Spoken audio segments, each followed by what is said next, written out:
In the opening scene, we see Greta Evans riding in a traditional British taxi. The driveway leading to the house is secluded, with the forest all around. The taxi driver knocks on the window, and she wakes up from sleep. Greta gets out of the limousine and looks at the manor in awe. Greta goes into the house and is about to go in before she figures she should take off her shoes. She sets them by the door and calls out. No one is in the parlor, and no one comes to greet her, but she hears a rustling upstairs, so she decides to check it out. She hesitantly goes up the staircase a bit and calls out again. Along the stairs is a huge painted family portrait of the Heelshires. Hearing nothing, she moves on to a room filled with old-fashioned toys. She picks one up and laughs a bit before being completely startled by a noise behind her. It's Malcolm standing at the doorway.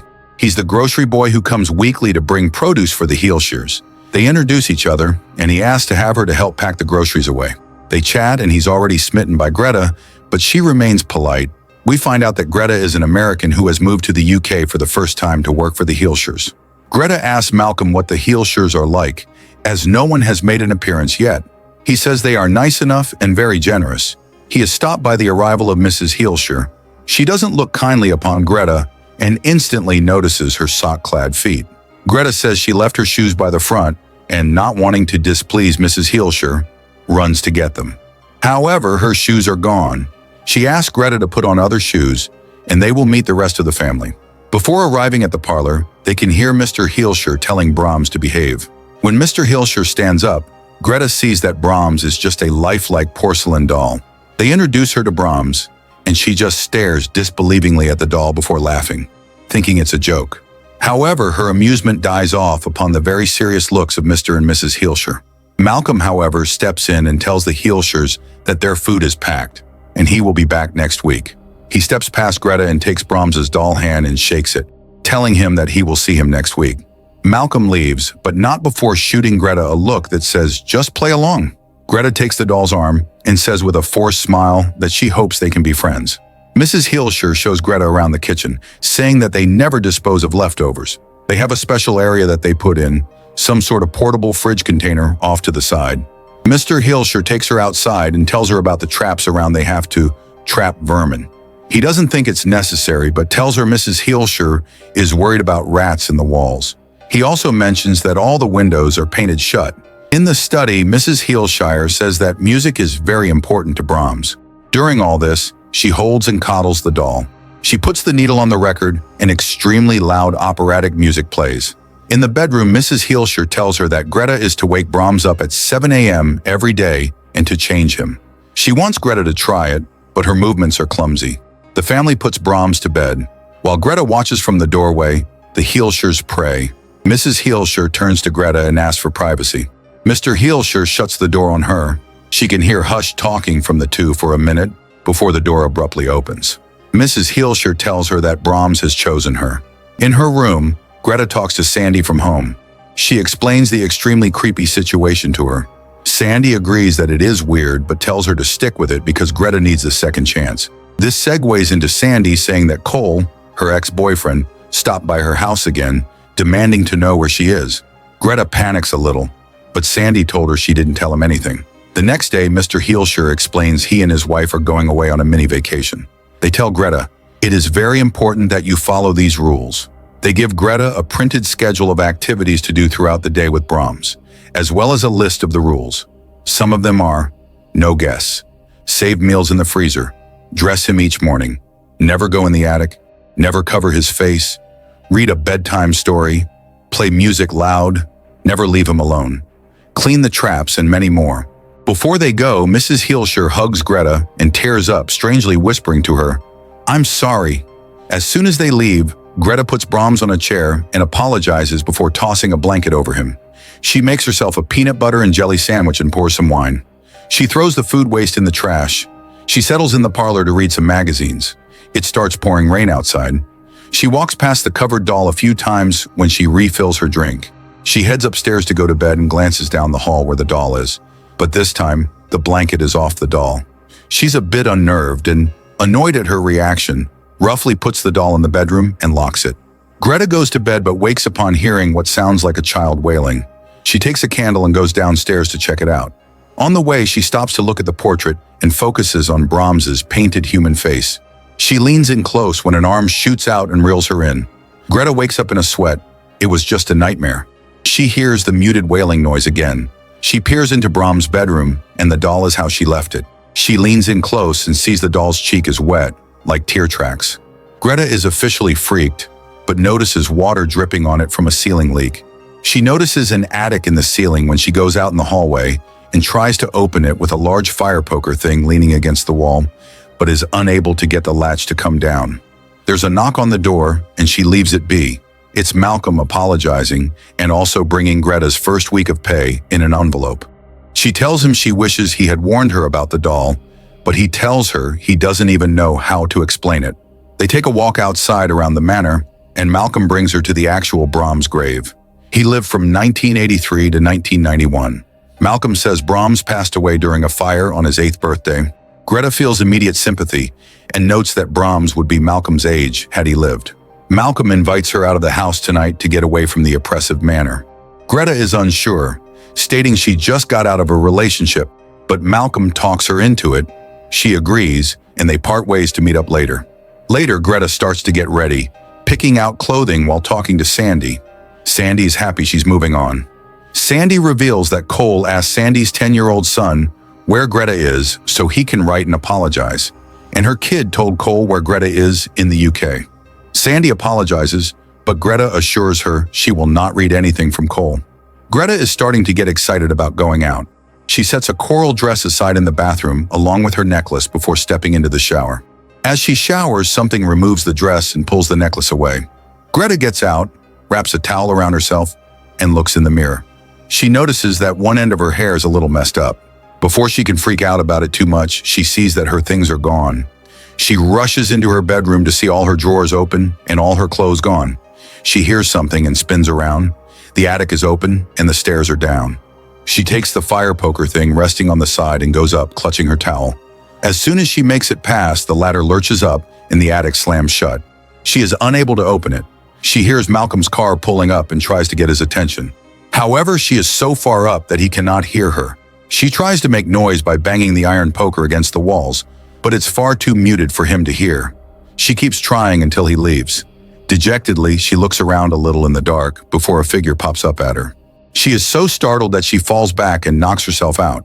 In the morning, Greta wakes. She goes around and sees that the figure that startled her was just a suit hanging against the wall. She also sees that the ladder is down and the door is open. She calls Malcolm over to comb over the house. He looks at the attic stairs and he barely touches it before it snaps upward and closes. He figures that's how she got trapped up there. They spend some time together and play some pool, where she asks more about what Brahms was like.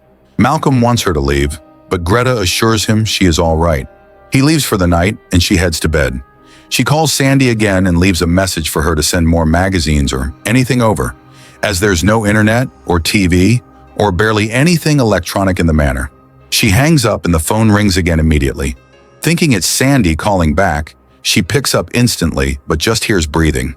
She hangs up, unnerved. The next day, she goes through the motions and notices the doll in bed where she has left it all that time. The list of things that she's supposed to do daily with Brahms lies nearby. The phone suddenly rings outside, and when she answers it, she hears the same breathing. This time, there's a small, tinny voice like a child, calling her name and asking her to play. She starts crying and screaming, asking who this is. She hears footsteps and runs to her room and locks it. From the bottom of the floor, we see the porcelain feet walking across. Greta watches hysterically as she hears Brahms, asking her to come out. She sees something being placed down, and after a while goes outside and sees it is a tray with a sandwich. She picks it up and starts laughing hysterically. She looks across the Brahms open room, where the doll now sits on a bed, facing her. She goes to the door and stares at it, and then looks at the list, now knowing what Brahms wants. Over the next couple of days, she takes care of Brahms. She talks to him and makes food for him. She plays his music and pretty much follows the list. We cut to the Heelshires on their trip. Mrs. Heelshire is writing a note to Brahms, apologizing for their leaving him. At the bottom of the letter, it says the girl is yours now. They head to the coastline, picking up rocks and putting them in their pockets. They walk hand in hand, drowning themselves. One day, Malcolm comes over earlier than usual to deliver the food and check up on her. He notices the doll sitting at the table with them. He asks her out again, and Greta glances over at the doll, thinking she better not. Malcolm takes it in stride and takes Brahms' hand and asks to take Greta out, also playing Brahms' approval in reply. Greta just looks and is not comfortable. She then starts to tell him that Brahms is here. Malcolm doesn't believe her, and she takes him upstairs. Greta has been experimenting. She places the doll in a sitting position on the ground in Brahms' room. She takes some chalk and erases her previous lines. She draws a rough outline around the doll. They head back to her room, and Malcolm still thinks it's crazy. They wait a few beats. Greta knocks on the wall, and they go back to Brahms' room. The doll is exactly as she left it. Malcolm tells her it's okay. He believes her. Greta wants to try one more time. She hugs the doll and tells him that she needs Malcolm to see it, so she will not be alone. They go back to her room, and when they head back, the doll is gone. Malcolm is shocked. Greta is ecstatic that someone else is experiencing this and that she's not crazy. She hugs him elatedly, and they almost have a moment when she spots Brahms creepily staring at them from behind the door. Greta and Malcolm walk outside the grounds and talk. They figure it must be a spirit in the doll. Malcolm is still a bit disturbed, but Greta mentions that she understands the Heelshires more. They go back inside to her room. They start kissing and lie down on the bed, presumably intending to make love. We see something watching them through the keyhole, and before things get far, they hear music from another room interrupting them.